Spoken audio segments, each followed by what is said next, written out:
જય દ્વારકાધીશ મિત્રો 10 વર્ષનું અંતર અને સાવકા પિતાનો અદ્રશ્ય પ્રેમ.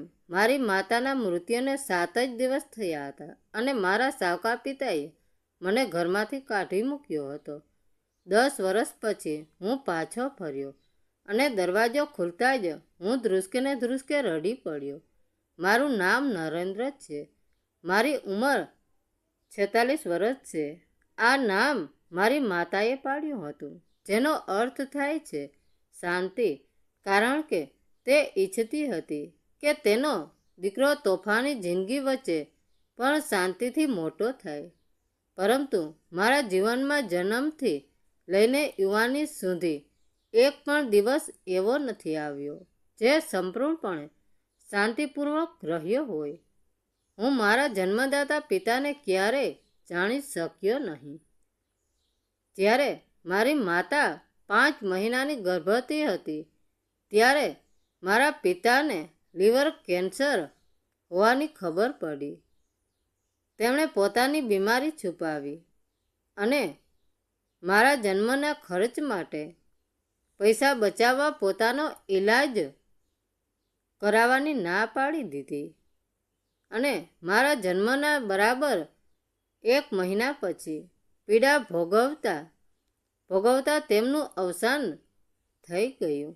મારી માતાએ મારું નામ નરેન્દ્ર રાખ્યું કારણ કે તે માતાની માનતી હતી કે આ નામ તેના દીકરાને જીવનમાં મજબૂત અને શાંતિપૂર્વક બનાવવામાં મદદ કરશે. મારું બાળપણ મારી માતાના નબળા ખંભા પર જ ટકેલું હતું. મને ઉછેરવા માટે પૂરતા પૈસા કમાવા માટે તેમણે રસ્તા પર સામાન વેચવાથી લઈને જયપુરમાં લોકોના કપડાં ધોવા સુધીનું બધું જ કામ કર્યું. જ્યારે હું 5 વર્ષનો હતો ત્યારે મારી માતાએ બીજા લગ્ન કરી લીધા. તે માણસનું નામ રાજેશ હતું અને તે પોતાની સાથે મારાથી 5 વર્ષ મોટી દીકરી પૂજાને પણ લાવ્યા હતા. શરૂઆતમાં હું અજાણ અને સાવચેત હતો, એટલે તેમણે પપ્પા નહોતો કહેતો. પરંતુ રાજેશ હંમેશા ધીરજવાન અને શાંત હતા અને મારી માતા તથા મારી સાથે સંપૂર્ણ પ્રમાણિકતાથી વર્તતા હતા. ધીમે ધીમે હું તેમને પપ્પા કહેવા લાગ્યો. રાજેશ પપ્પા વધારે વાત નહોતા કરતા, પણ તેઓ એક મહેનતુ વ્યક્તિ હતા. તેમણે મારા સગા પિતાની જગ્યા લઈને મારી સ્કૂલની ફી, મારા ખાવા પીવા અને દરેક કપડાનો ખર્ચ ઉઠાવ્યો. જોકે અમારો લોહીનો સંબંધ નહોતો, છતાં તેઓ હંમેશા કહેતા, બેટા, લોહીનો સંબંધ દિલના સંબંધ કરતાં વધારે મોટો નથી હોતો. હું તને મારો જ દીકરો માનું છું. માતાને ગુમાવવી અને બીજા પિતાને પણ ગુમાવવા. જ્યારે હું 18 વર્ષનો થયો ત્યારે મારી માતા ગંભીર રીતે બીમાર પડી ગઈ. આ બીમારી ઘણા વર્ષો સુધી ચાલી, જેનાથી આખો પરિવાર થાકી ગયો. જે સમયે મેં યુનિવર્સિટીમાં પ્રવેશ પરીક્ષા પાસ કરી, બરાબર તે જ સમયે મારી માતાનું અવસાન થઈ ગયું. મારો શોક હજુ પૂરો પણ નહોતો થયો કે મારા પિતા રાજેશે મને ઓસરીમાં બોલાવ્યો. તેમનો અવાજ ધીમો અને ઉદાસ હતો. તારી માતાએ મને કહ્યું છે કે હવેથી તારે દિલ્હીમાં તારા કાકા પાસે રહેવું જોઈએ. તેણે આ ઘર મારા માટે છોડી દીધું છે અને આ લે 2 લાખ રૂપિયા. હું તારા ભણતરનો ખર્ચ ઉઠાવવા માટે આ ઘર વેચી દઈશ. પરંતુ હવેથી આપણે બાપ દીકરો નથી રહ્યા. હું શસ્તબંધ રહી ગયો. મારી માતાને ગુજરી ગયાને માત્ર 7 જ દિવસ થયા હતા જ્યારે તેમણે મને આ શબ્દો કહ્યા. હું ધ્રુસકે રડી પડ્યો, ઘૂંટણીએ પડી ગયો અને તેમને વિનંતી કરવા લાગ્યો, કે મને દૂર ન મોકલો. પિતાજી, હું અહીં જ રહેવા માગું છું. હું મારા પોતાના પિતાની જેમ તમારી સંભાળ રાખીશ. પરંતુ તેમણે મોઢું ફેરવી લીધું અને ધીમેથી કહ્યું, હું હવે તારી સંભાળ નથી રાખી શકતો. મને શોધતો નહીં. હું ઘવાયેલો અને ગુસ્સામાં હતો. હું તૂટેલા હૃદય સાથે ત્યાંથી ચાલ્યો ગયો, એવું માનીને કે તેમણે મને માત્ર એટલા માટે છોડી દીધો કારણ કે હું તેમનો સગો દીકરો નહોતો. કોલેજના દિવસોમાં મેં ભણતરની સાથે પૈસા કમાવા માટે પાર્ટ ટાઈમ કામ પણ કર્યું. મેં હંમેશા એ સાબિત કરવાનો પ્રયાસ કર્યો કે હું તેમના વિના પણ મારા પગ પર ઊભો રહી શકું છું. ગ્રેજ્યુએટ થયા પછી મેં પોસ્ટ ગ્રેજ્યુએશન કર્યું અને દિલ્હીની એક યુનિવર્સિટીમાં લેક્ચર બની ગયો. મારા લગ્ન થઈ ગયા અને મારું જીવન સ્થિર થઈ ગયું. પણ મારા દિલમાં હજુ પણ એક એવો ઘા હતો જે ક્યારેય રૂઝાયો ન હતો. હું ક્યારેય જયપુર પાછો ન ફર્યો. જ્યારે પણ હું એ વિસ્તારમાંથી પસાર થતો ત્યારે ત્યાં જવાનું ટાળતો. મારી અંદર રાજેશ તો એ જ દિવસે મરી ચૂક્યો હતો જે દિવસે તેણે મને ઘરમાંથી કાઢી મૂક્યો હતો. એક નવા વર્ષ પર હું મારી પત્ની અને બાળકોને લઈને દિલ્હીમાં મારા કાકાને મળવા ગયો. ત્યાંથી નીકળતા પહેલાં મારા કાકાએ મારો હાથ પકડ્યો અને કહ્યું, નરેન્દ્ર, તારે તારા પિતા રાજેશને મળવા જવું જોઈએ. તેઓ સાવ એકલા રહે છે. તેમની હાલત ખૂબ જ દયનીય છે. કાકાના શબ્દો મારા મગજમાં ધુમરાવા લાગ્યા. 10 વર્ષનો ગુસ્સો, નફરત અને અહંકાર અચાનક પીગળવા લાગ્યા. મારી પત્નીએ પણ મારો હાથ પકડીને મને હિંમત આપી. આપણે એકવાર તેમને મળવા જવું જોઈએ. ભૂતકાળને ભૂલી જાઓ. બીજા જ દિવસે 10 વર્ષના લાંબા અંતરાલ પછી હું મારા પરિવાર સાથે જયપુર જવા નીકળ્યો. મારા હૃદયના ધબકારા તેજ હતા. હું એ જૂના મહોલ્લામાં પહોંચ્યો જે મારું બાળપણ વીત્યું હતું. પણ ત્યાં પહોંચીને હું ચોંકી ગયો.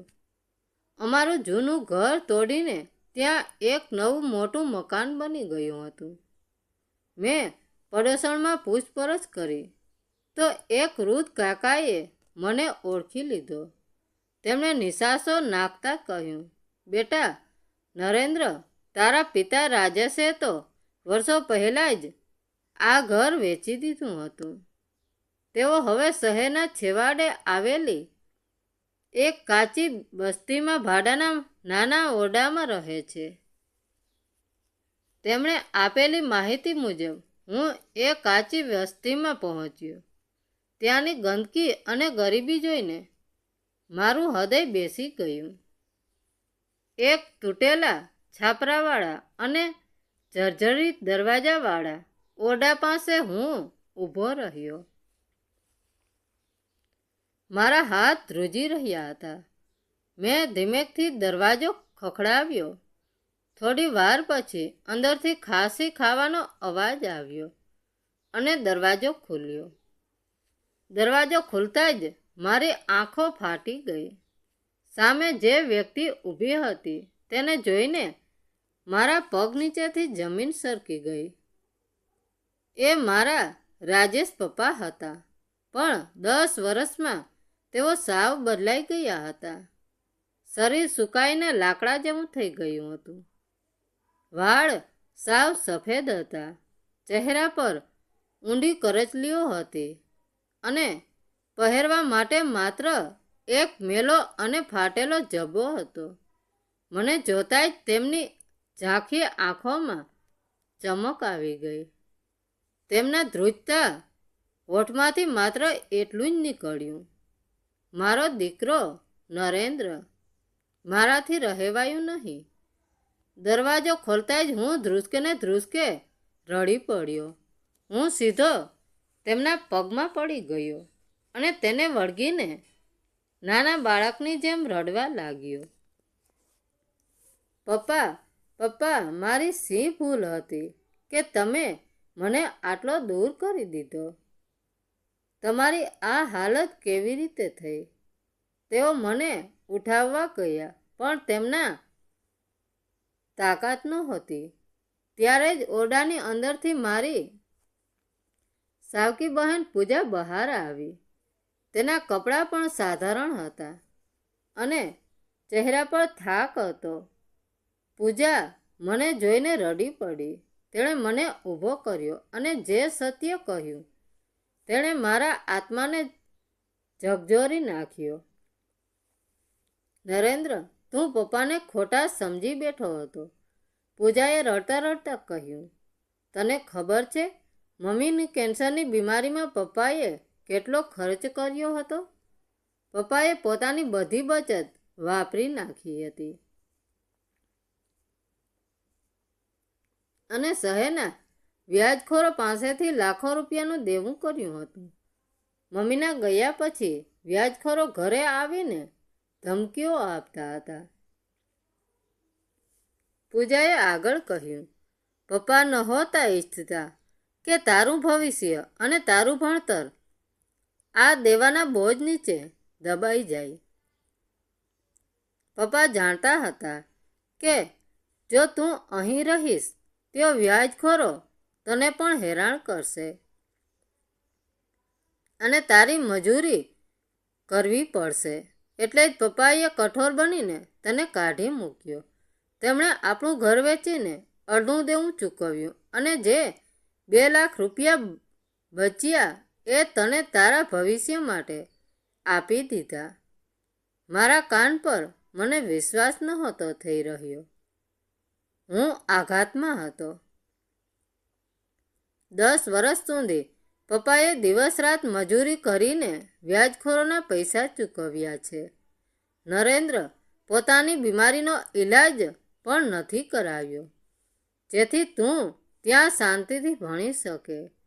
તેમણે ક્યારેય તને શોધ્યો નહીં કારણ કે તેઓ તારા સુખી જીવનમાં પોતાની ગરીબીનો પડછાયો પડવા દેવા માગતા નહોતા. આ સાંભળીને મારી છાતી ફાટી રહી હતી. 10 વર્ષ સુધી મેં જે માણસને નફરત કરી તેણે મારા માટે પોતાનું આખું જીવન હોમી દીધું હતું. જે સાવકા પિતા પાસે લોહીનો સંબંધ નહોતો તેણે એક સગા બાપ કરતાં પણ મોટું બલિદાન આપ્યું હતું. મેં ફરીથી પપ્પાના પગ પકડી લીધા. મને માફ કરી દો પપ્પા. હું એટલો સ્વાર્થી અને મૂર્ખ હતો કે તમારો પ્રેમ ન સમજી શક્યો. તમે મને ભણાવવા માટે જાતે ઝેર પી લીધું. હું તમારો ગુનેગાર છું. રાજેશ પપ્પાની આંખોમાંથી પણ આંસુ વહેવા લાગ્યા. તેમણે ધ્રુજતા હાથે માથું પંપાળ્યું અને મને ગળે લગાવ્યો. અરે ગાંડા, બાપ ક્યારેય પોતાના દીકરાથી નારાજ નથી હોતો. તને આટલો મોટો સાહેબ બનેલો જોઈને મારો બધો થાક ઉતરી ગયો. મારું બલિદાન લેખે લાગી ગયું. બેટા, મેં મારી પત્ની અને બાળકોને બોલાવ્યા. બાળકોએ તેમના દાદાના આશીર્વાદ લીધા. તે જ દિવસે મેં નિર્ણય લીધો. મેં પપ્પાનો અને પૂજા દીદીનો સામાન પેક કરાવ્યો. મેં પપ્પાનો હાથ પકડીને કહ્યું, હવે તમે આ તૂટેલા ઘરમાં એક પળ પણ નહીં રહો. તમે મારી સાથે દિલ્હી આવશો. 10 વર્ષ મેં તમારી સેવા નથી કરી પણ હવે આખી જિંદગી હું તમારો સગો દીકરો બનીને તમારી સેવા કરીશ. રાજેશ પપ્પા હસી પડ્યા. આજે તેમના ચહેરા પર એક અનોખી શાંતિ હતી. હું સમજ્યો કે લોહીનો સંબંધ ભલે ન હોય પણ પ્રેમ અને બલિદાનનો સંબંધ દુનિયામાં સૌથી પવિત્ર અને અતૂટ હોય છે. મિત્રો, વાર્તા કેવી લાગી? સારી લાગી હોય તો કોમેન્ટ કરીને જરૂર જણાવજો. ધન્યવાદ મિત્રો. રાધે રાધે. જય દ્વારકાધીશ.